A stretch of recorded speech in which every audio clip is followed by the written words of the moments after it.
Thank you for having me. I wasn't prepared to speak today.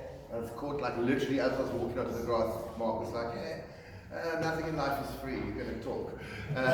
So that's how I ended up here. But yeah, it's been really interesting listening to what you guys have said and the topics that Rob was teaching on and the questions that were asked. So I thought I'd just tell you a little bit about myself. The thing and the only constant I have in my life is that I love the Lord. I've loved Him since I was young. Doesn't mean I got it right. I'm the furthest thing from a conventional Christian that you'll ever see. But my heart yearns for the things of God. It yearns to know God. It yearns to be in the presence of God and to be involved with people that are pushing forward the kingdom of God. And I think that's what has opened and sparked this friendship that I have with Mark. And the way that we go about the things at Johara is because we are like-minded in that goal, that we want to push forward. And obviously, where church is more like Uncle Rob said there, where you have the dairy farmer that is looking after the herd and nourishing the herd. For us, we are a frontline ministry. We go into the darkness. We deal with people's darkness day in and day out. And unless you have a solid goal of pushing forward for the Lord, it can be really, really taxing and really hard on us as human beings. And my journey started very, very young. I used heroin for the first time when I was 12 years old. It was the first drug I ever used, was heroin. So as you can think, from that day on, it was downhill. But then something happened, because throughout my life, God has had a rescue plan. So it's so weird. It's not like I had prayed to God, or I was like, Lord, show me your purpose, Lord, save me, Lord. No, but He had a plan and purpose for my life. So I got into heroin at 12. I got put in randomly because they were building a school into a Christian school.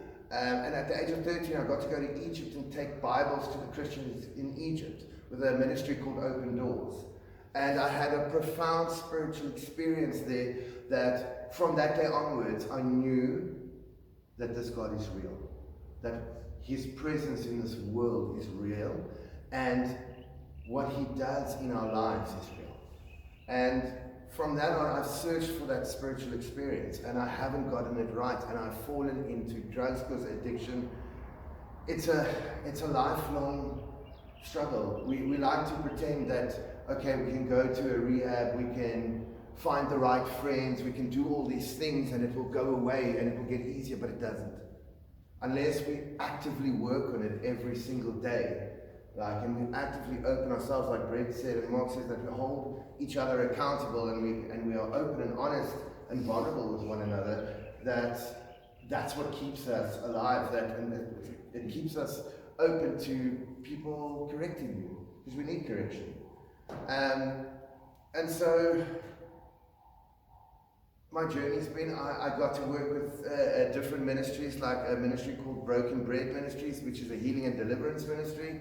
And I learned lessons in my young life that made no sense back then. Like, no sense. Like, I am this rebellious young kid being forced by my mother to sit in this really super spiritual, very weird, charismatic kind of spiritual stuff, and I don't understand it.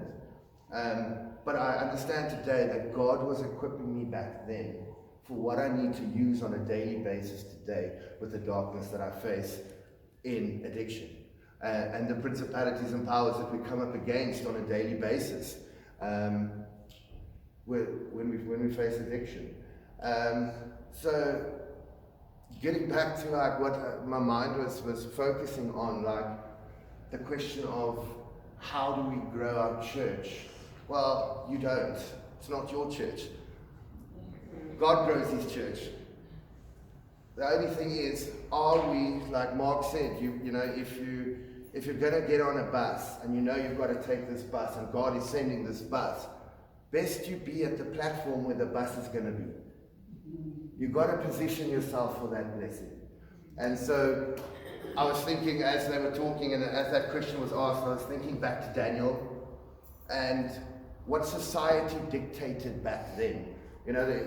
Israel was taken into captivity, and they had, it's Nebuchadnezzar, if I remember, is the king, and they are forced to bow to idols and whatever, and they refuse to do so, and then they chucked in the furnace for disobeying. And I'm thinking to myself, well, we ask God, well, God, how do we stand up? How do we draw people in? How do we bring them to a life that is better for them? Well, are we letting the fires refine us? And I don't know if any of you have ever seen what it takes to take like gold or any kind of metal and put it into a furnace and let it be refined. That's quite a severe process. And then all the impurities, after being melted down at a high temperature and being put through a serious trial, the impurities then rise to the top and have to be scraped off. So the question I'm asking you, if you really want to know how to grow your church, what impurities in your life and in your church form needs to be scraped off so that God can purify what He wants to do. A sort of revival of the Spirit. The only thing that can grow the church, Robert's saying, I think, and 3,000 were added. 3,000 were added by the Spirit because the Spirit of God was moving.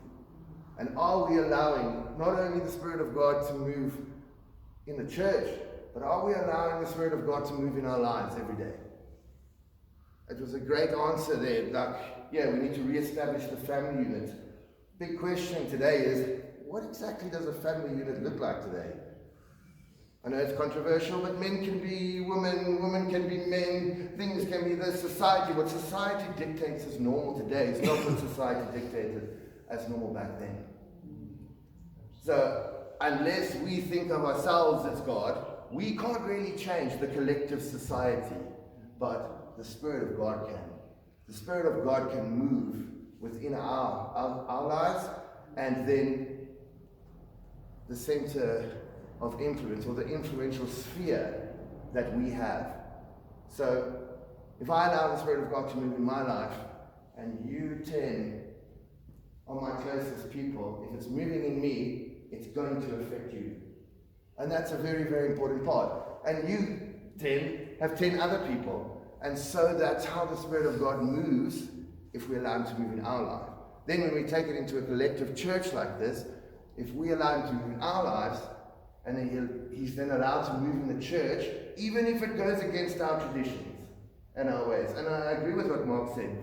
I've been part of a mega church known as Planet Shakers, and they do altar calls, and thousands of young kids come, and the music is really good and really up to standard.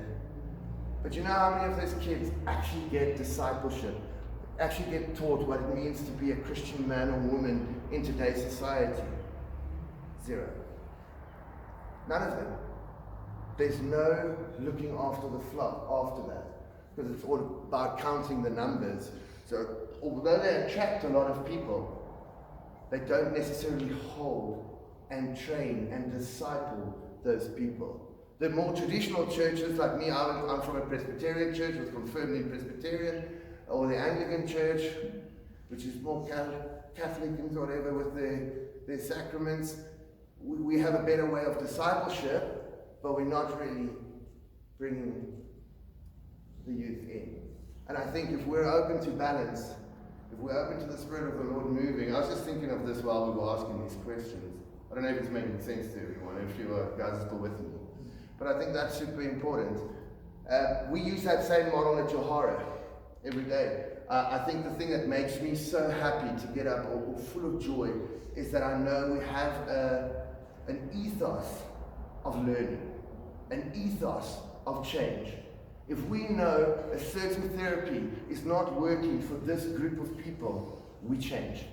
We adapt and we go and learn more.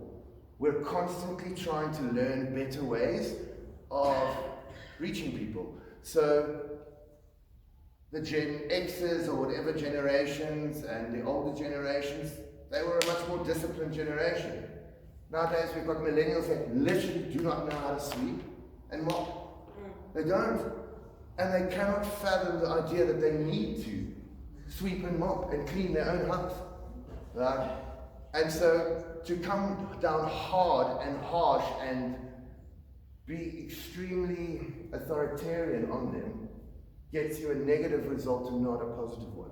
So we had to adapt and make different ways of reaching these people. And that's what makes us the best, if you have to ask, and why we've gotten so good at it. And it's why where the industry that we work in is sort of declining at the moment. There's a lot of pop-ups that don't really work, but why we constantly gain ground, why constantly our reputation grows, because we really care about the people, we really care about finding out how to best help complex situations. So that's a little bit about what we do, and a little bit about me. But yeah, it's really encouraging that you guys are here. It's really encouraging that there's some young people here. But yeah, I think if the only advice I can give you is, life is not easy, and it's never going to be. But if you love God, and if you put God at the center, like He says, He'll give you the desires of your heart. He will place them in you. He will place within you a yearning for Him.